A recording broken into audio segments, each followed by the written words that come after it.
Hey everybody, it's Fraser here. I hope you guys are doing well. This video is on anxiety, or the feeling of apprehension and fear you get when things are coming up towards you. So I'm going to break this video down into two different sections. The first section is going to be on short-term anxiety provoking events. So that could be an example of, asking a girl on a date on the street, a job interview, public speaking, singing at a wedding, things like that. Something that's coming up immediately. So I'm going to provide some techniques to mitigate that anxiety and leverage into it. And then the second piece of the conversation will be the anxiety of, once you've made a decision, how to deal with that over the long term. So that's not so much for short-term stuff, but it's more for, you made a big decision to change careers. You've made a big decision to move countries or change cities, or to have kids, things of that nature, and the anxiety that the unknown produces in that context. So that's what the video is going to be on today. Again, this is stuff that I pulled from different sort of philosophical and psychological literature, and hopefully it's useful for you. I know it's useful for me, and if it can be useful for you, that would be fantastic. So it's food for thought, if nothing else.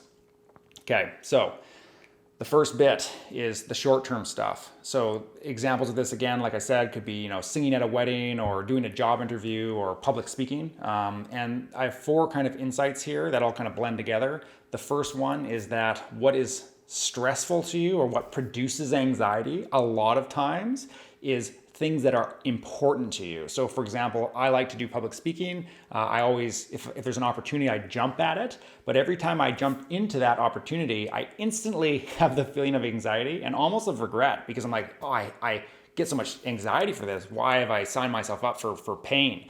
And when that happens, or like even like a job interview, right? Like, I really want that job, but oh my God, I don't know if I deserve it. Oh, why have I done this? Like, you're gonna have that anxiety and you're gonna have those sleepless nights, right? So when you're in that scenario, something that I will do is I will reframe that to go, this is like whatever's in the way, whatever causes me that anxiety kind of is the way, whatever is the way, or whatever's in the way is the way. Oh my God, I can't speak. But the key part there is that it's a famous kind of Stoic Marcus Aurelius quote, where essentially you need to pursue whatever stresses you or causes you anxiety, full send. And as soon as you kind of accept that logic, I find personally that this allows me to move directly at things that cause me that stress that I know will be positive for me on the other end.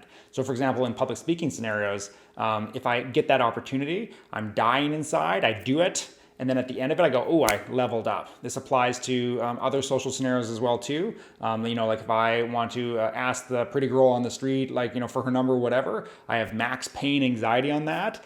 If I actually do it though, then I feel good about it afterwards, regardless of the outcome, right? It's about the actual taking the step towards what causes you pain. And everyone has this. Everyone kind of knows what they should be doing. And there's anxiety over doing it because you care about it.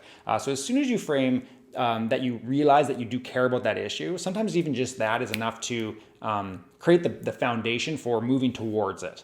So that's the first bit. Another example of this, sort of piggybacking off that foundation stone of viewing things as an opportunity, not as a liability when you have that anxiety, is to turn that anxiety into excitement. So this is a cognitive shift that I will employ for any of those kind of scenarios I described. So if I'm going to go into a work setting, for example, and I have to do something I've never done before, and I really care how my boss perceives me, I'll be like, oh man, I'm getting anxiety over, sort of performance anxiety. But in reality, what I'll do is I will go, I have this anxiety, I'm pivoting it to excitement. Now I'll actually mechanically insert that word because I feel like anxiety and excitement are like close cousins physiologically. It's a very easy shift, at least for me, to move that over to the excitement bucket. And every time I do that, I'm way more okay with the actual action of it. So for example, if I'm playing a sports game or I'm in a competitive scenario, do I have anxiety or am I excited? And you'll see like sports teams do this, like football teams, they get all jacked up, right? Like, people are screaming, yelling, big cheers. That's to get the anxiety out, to turn that into excitement, productive excitement versus limiting anxiety. So if I just go, man, I'm excited to do that presentation, even if I still have the same physiological kind of nerves, it propels me forward because I'm not perceiving it as a negative anymore. I'm perceiving it as, oh, I'm excited. It's like Christmas. Let's get after it. And that's a bit of a sleight of hand that you can do to yourself to maneuver forward effectively. So that's a really good one. And then to piggyback even on that kind of second stone, let's say, is I will often use, if I'm if I'm going down the rabbit hole of negative self-talk on top of this, so I'm having the anxiety, and then I start to regret the decision that I've made to do whatever I'm going to go do, whatever, maybe like singing at a wedding or something like that, or in going to a party that I'm nervous about, or whatever the case may be, a social engagement. I will pivot that. I will zoom out from myself, and I'll look back at myself, kind of a mindfulness kind of viewing. So I'm floating, looking at myself, and I go, be a parent to yourself. I actually say that. Be a parent to yourself in this setting. And what I mean by that is I will go, would I, in my negative self-talk as I'm doing it, treat baby Fraser the same way that I'm treating myself in that moment? And as soon as you frame things like that, often it just is enough to sort of go easier on yourself. So for example, if you've got kids, and let's say you had a 6-year-old and they were going to do a job interview, and because you're going to one that day or something like that, first off, why would a 6-year-old go to a job interview? I don't know, and that's a better question. But imagine they were. Would you as a parent go up and be like, you don't deserve to be here, like you don't even deserve this job, like you don't know what you're doing, like you're imposter syndrome, right? Like you don't know anything and someone's going to beat you for this job.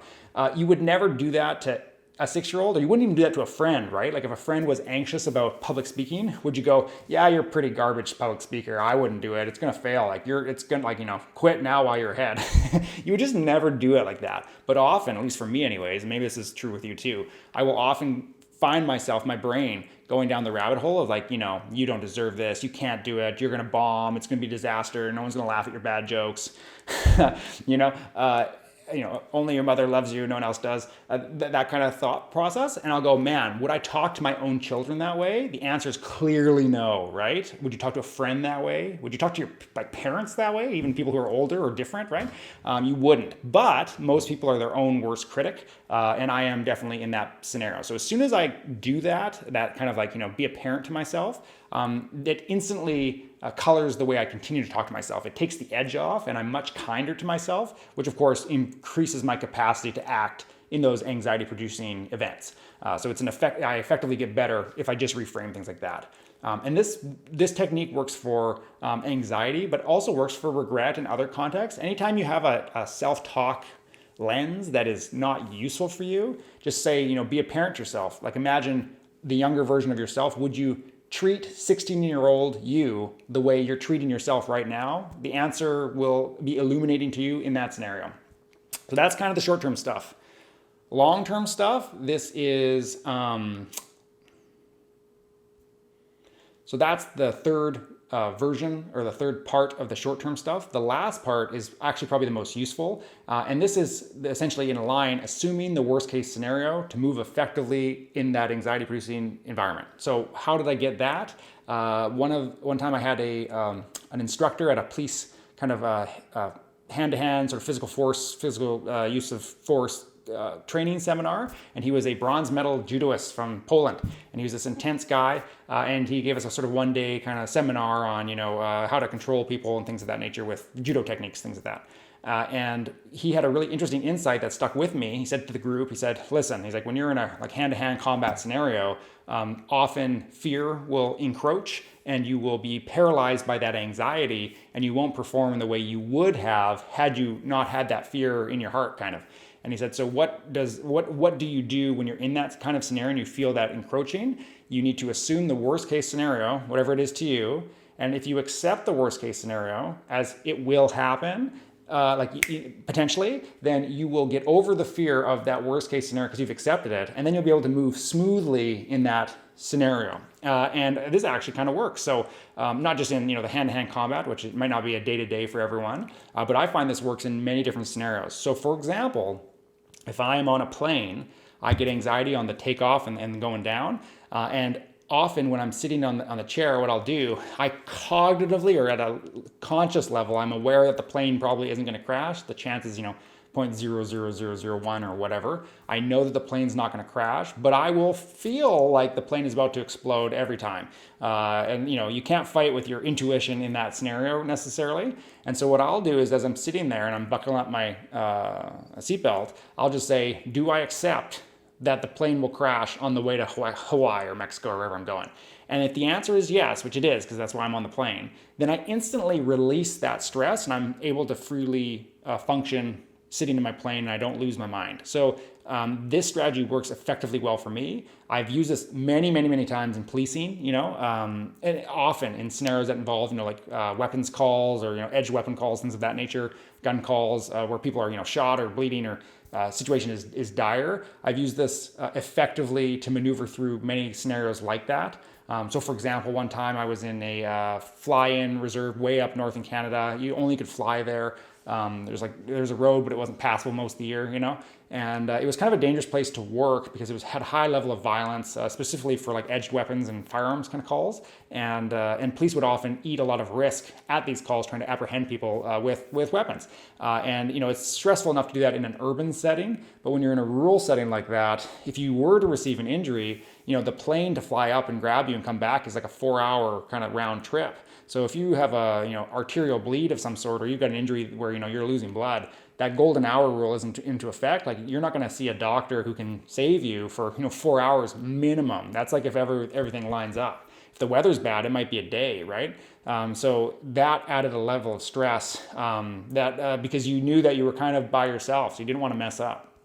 And we would get kind of gun calls or knife calls like on a regular basis. And I remember one time a guy was hiding in a clump of bushes, and he was a client of ours who had a long history with assaulting police, things of that nature. So he was a person we were aware of, and he had mental health issues, and he was hiding behind a tree. And as people walked down the snowy path, this is middle of winter, in the middle of the night, he would jump out with a shotgun and he'd stick it in the person's chest or in their back, depending on which way they were coming down the path. And he would say, "Are you a police officer?" And the person would say, "No." And he'd go, Good. Well, let me know if the cops are coming, because I'm going to, kill one of them or get one of them. And so eventually police were called, and we went to go deal with that. There's only 3 of us, and where the clump of trees that he was in, it was sort of like wide field all around it, because it was in between 2 different clumps of houses. And I remember as we were walking, we parked in one clump of trees to walk to sort of apprehend him. It was a difficult scenario because like the moon was out, right? And the cloud cover kind of dissipated. So it was like a bright, clear day with the deep snow. Okay, like 3 feet of snow here. It was like you could see like hundreds of meters. It was perfect visibility, almost like daylight to an extent, with the snow and the bright moon. And the wind died just as we started to walk across this field. So we had no sound cover, and you're loud when you're walking through the snow. You can hear yourself breathing, And I thought, oh man, like I'm really worried about getting shot here myself, because there's, like 200 meters of open ground. We had to walk through deep snow to get to this kind of clump of trees where this person was supposedly hiding, waiting to shoot a police officer. So as a police officer myself, I thought there's a good chance of me getting shot at and potentially dying. And I remember sort of pausing up for a second, which was rare. Usually I was able to power through these things. But I was like, I don't know if I can keep going forward here for about that half second. And I thought, do I assume the worst case scenario, which in this case was death to me? And I said, yes, for public safety, it's worthwhile. This is my job. And I was just able to clear the slate and go, okay, I accept a potential worst case scenario for myself. Now I'm going to power through that. And I was able to function totally fine after that. Even I didn't lose the fear, but I was able to move effectively effectively in that scenario. And we were able to find that individual and arrest him and take him for mental health supports and stuff. And it all worked out happily. I use this in all kind of examples. So if it can work for me in that scenario, it can work for you if you're doing something that you feel anxiety for too, I think. So works for me. I do it in other scenarios as well. And that's kind of it for the short-term stuff. For the long term, where you've made a big decision, like, you've changed countries, or you've moved cities, or you've decided to have a family, or whatever the case may be, there's 3 things I want to talk about. The first one is that you don't control outcomes, which is a really key thing, and that's a Stoic principle. So you don't know, once you've made that decision, let's say to have a family, how that's going to turn out. There's many variations of it. You know this because there might be an earthquake. There might be a war. We could all, another version of a pandemic could occur, or whatever the case. So there's these big macro events that you have literally zero control over. You don't even influence them, like tectonic plates. You have no influence over that. You also have no influence over your genetics and the people around you. And, you have a feeling of control, but in reality, if you really look into that, you really don't. Things are changing and nothing is linear other than you born and you die, right? But everything in between is going to have wide variance. The way you think your life should go is probably not possible to facilitate to an extent, right? And if it is, like, you're really lucky. But eventually, you know, bad things are going to happen to you, or things that you perceive as bad. And that's the key bit. So the first bit is, one, you don't control outcomes. And the second bit is that you don't know when you have those outcomes if things are good or bad in the long run anyways, until the final accounting. So you could have something like, you know, you take that new job, you think it's right, but then it sends you down, you know, you get worked to death and you get depression, and, you know, maybe it's a terrible event for you. Vice versa, you know, you stay in the job you hate, but, you know, you didn't get hit by that bus that you would have been hit by if you hadn't made that decision, right? So there's essentially, you don't know if it's going to be good or bad until the final accounting, which is really like your death, or even past that. So for example, like, you know, if I get cancer and I die from that, but maybe, you know, my daughter or son becomes an oncologist and saves the world, you know, saves everyone from cancer because they are inspired to, you know, from my grisly death, right? Like, maybe that's good. Again, it's subjective. A good example of this personally is when I had my back injury. I was out for 2 or 3 years, like critically disabled. Like, I couldn't sit or walk for more than 30 minutes, you know? Couldn't stand for more than 30 minutes sometimes. I just had to lay down all the time. It really changed my day. Had to quit being a police officer to do sort of more civilian side role, like a arresting people kind of role, which for me at the time was a big hit to my, you know, to my identity, let's say even. But that pressure cooker of anxiety forced me to dig deep into the philosophical and psychological well to pull out some strategies to deal with that kind of stress. So now I'm a significantly more resilient person, and I feel very comfortable in my own shoes, which was maybe not the case as much when I was in that sort of comfy psychological position. So I actually view that back injury now as something that was good. But I can tell you, like a year ago or 2 years ago, that probably wasn't the case, until I realized I don't control outcomes. Like in policing, I didn't expect to have a back injury, right? You don't know if things are good or bad. Something that happened to me that 99% of people would say was bad, now I perceive as a positive. And really, like, you know, that's even wrong for me to perceive it as a positive, because maybe it's a negative down the line. You have no idea.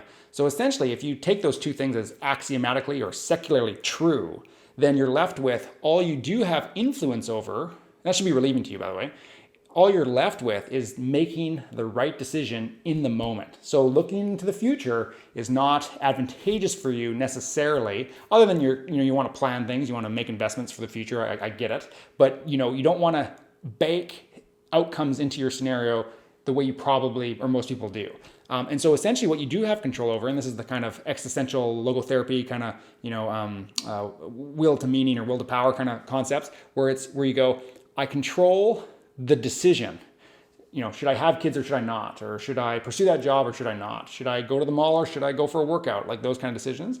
And then outcomes are out of your control, but you control the immediate moment. You have agency over the decision-making process. And so if you make good decisions, that's all you can do. And if you make a good decision, you can't regret it because it was the right decision. And then the outcomes are out of your control. So essentially you just make one good decision after one after another, and then eventually you die. That's kind of the framework. And to me, that's super useful to take into consideration because if you do that, you can live a life of essentially no regrets, and you can move through space in the most effective manner, given how the context always changes. And the right decision, I use kind of a logotherapy approach, where it's essentially whatever your intuition says, whatever your ultimate vision is, that's kind of the path or the goal you're going to take. So if you're like, I've always wanted to have a family, even if there's anxiety towards that because you don't want it to fail, you need to move towards that because that's going to justify the inevitable suffering that's going to occur. So even if you make the right decision for you today, you still might get cancer down the road, or you still might have a really negative outcome. You can't control that. But if the decision is the ultimate version, if the decision moves you towards the ultimate vision of your life, whatever that is to you, then it will justify the suffering down the line. So that's a really key insight. I want you to really think about that for a second. Is the way your life is going right now, the decisions you're making, does it justify your existence? And that's a key thing to really dig your mind on. I think there's a gold mine in that concept, and I hope you really think about it. But that's kind of it. Leave it at that. These are the kind of the techniques I use for the long term and short term. So have a nice day, and I'll catch you guys later.